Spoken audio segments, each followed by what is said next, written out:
preservação da natureza, né? Foi um concurso entre dois lenhadores e participaram vários, né? Os finalistas foram um jovem lenhador e um já muito experiente. E eles começaram com a sua tarefa, né? Cada um deles derrubando as árvores.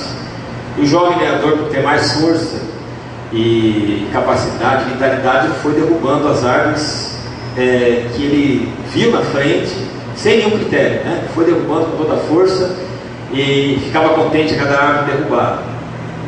E ele percebeu que depois de derrubar várias árvores, o mais velho, o idoso, o experiente lenhador, a todo momento parava a sua tarefa e sentava no topo. E com muita paciência ficava afiando o machado. Ele disse: "Você já perdeu? Fica perdendo tempo aí afiando o machado? Não precisa." E ele vai cortando mais madeira, derrubando mais árvores.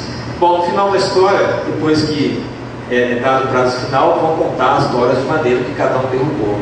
Para surpresa de todos, quem ganhou foi o jovem, foi o experiente lenhador, o mais idoso. E aí o jovem não entende como é que ele pegou tanta força e não parou em nenhum momento, e na sua concepção mais árvores foram derrubadas, e o idoso parava de vez em quando para afiar o machado. E aí ele vai com humildade para o idoso e pergunta, ele queria saber qual é o segredo. E o idoso lenhador disse para ele duas coisas. A primeira delas: antes de você derrubar a árvore, você tem que escolher qual é a árvore boa, qual é a árvore mais fácil de ser derrubada. Você conhece bastante a força, eu conheço bastante as árvores, de tantos anos que eu trabalho com isso. E a segunda é que você pode ter o melhor machado que você puder comprar, mas se você não afiá-lo constantemente, você perde o corte. Essas duas coisas, né, essa história é muito interessante porque ela lembra para nós alguns princípios, né, de vida, especialmente o princípio da estratégia. Esse experiente lenhador, ele mostra o segredo da estratégia. O que é estratégia? É a arte de você aplicar com eficiência os recursos que você tem para alcançar certos objetivos.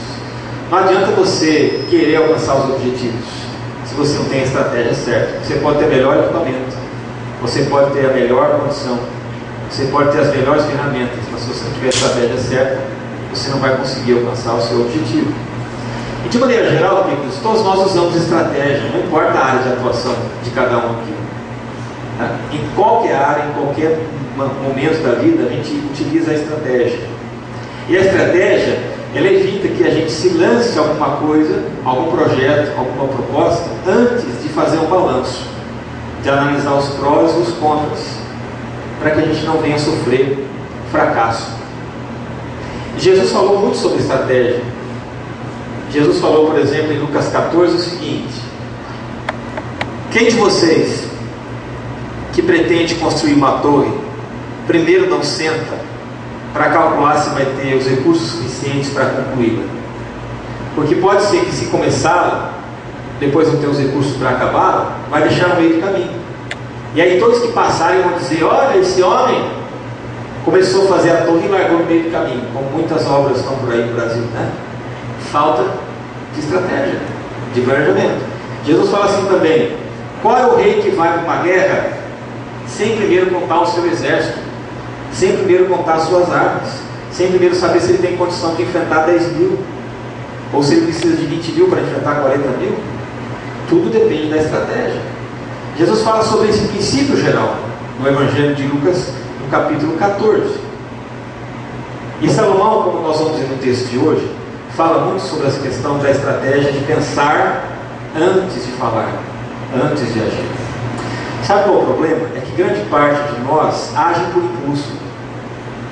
E ao agir por impulso, nós não nos preocupamos com os efeitos dos nossos gestos, palavras, atitudes ou conselhos. Então, no afã de resolver alguma coisa, e não só no sentido negativo eu digo isso, mas até no sentido de tentar ajudar. Às vezes, na tentativa de tentar ajudar, nós somos precipitados, nós erramos, porque a gente não pensa muito, não elabora muito, a gente age na base do impulso. O segundo ponto é que às vezes nós vamos resolver conflitos com base nas emoções. Vamos tomar decisões escutando apenas duas coisas: necessidade emocional ou necessidade física. Se eu tenho uma necessidade física, eu tenho que supri-la. Se eu tenho uma necessidade emocional, também. Isso quer dizer que eu preciso supri-las já. E não é bem assim. Não é? Isso mostra que, na maioria das vezes, nós somos pessoas reativas, nós reagimos, mas raramente nós refletimos. E existe todo um arcabouço de orientações na Bíblia que nos ensinam primeiro a pensar, a refletir muito antes de tomar qualquer decisão.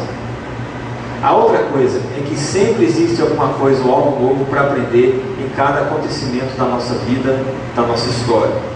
Poucas pessoas tiram boas lições ou lições daquilo que acontece com elas, daquilo que elas vivem.